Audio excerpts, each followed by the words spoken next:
दादी को गोली मार दी, दादी को गोली मार दी, दादी को गोली मार दी। 14 साल का था।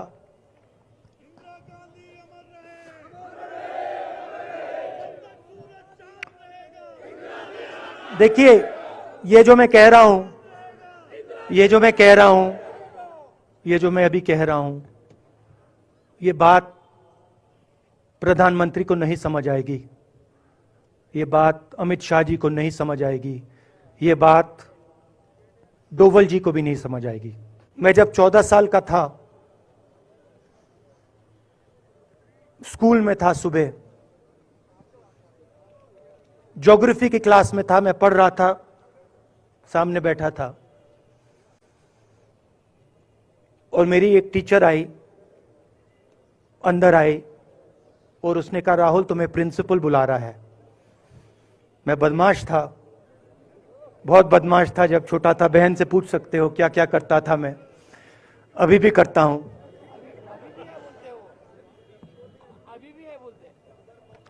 मैंने सोचा प्रिंसिपल बुला रहा है, मैंने कुछ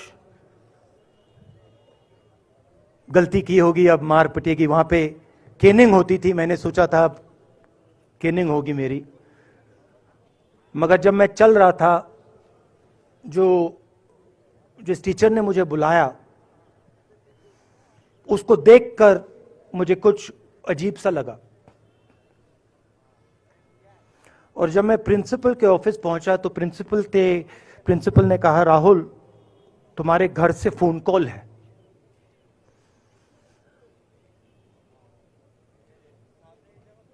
और जब मैंने उसके शब्द सुने, मुझे पता लग गया कुछ गलत हो गया है। मेरे पैर कांपे और मैंने जैसे फोन अपने कान पे लगाया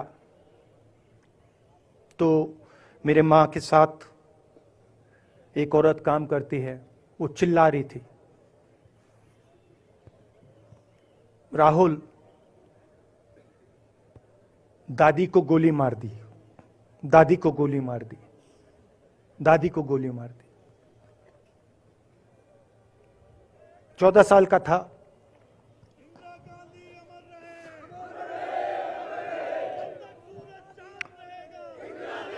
देखिए, ये जो मैं कह रहा हूं, ये जो मैं कह रहा हूं, ये जो मैं अभी कह रहा हूं, ये बात प्रधानमंत्री को नहीं समझ आएगी, ये बात अमित शाह जी को नहीं समझ आएगी, ये बात डोवल जी को भी नहीं समझ आएगी।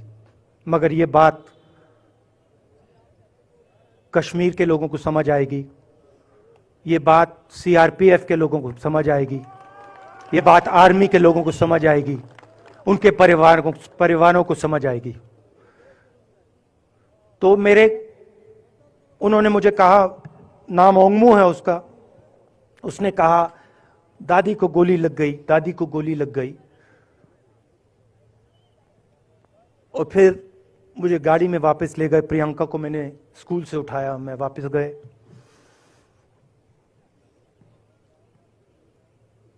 और फिर मैंने वो जगह देखी जहां मेरी दादी का खून था।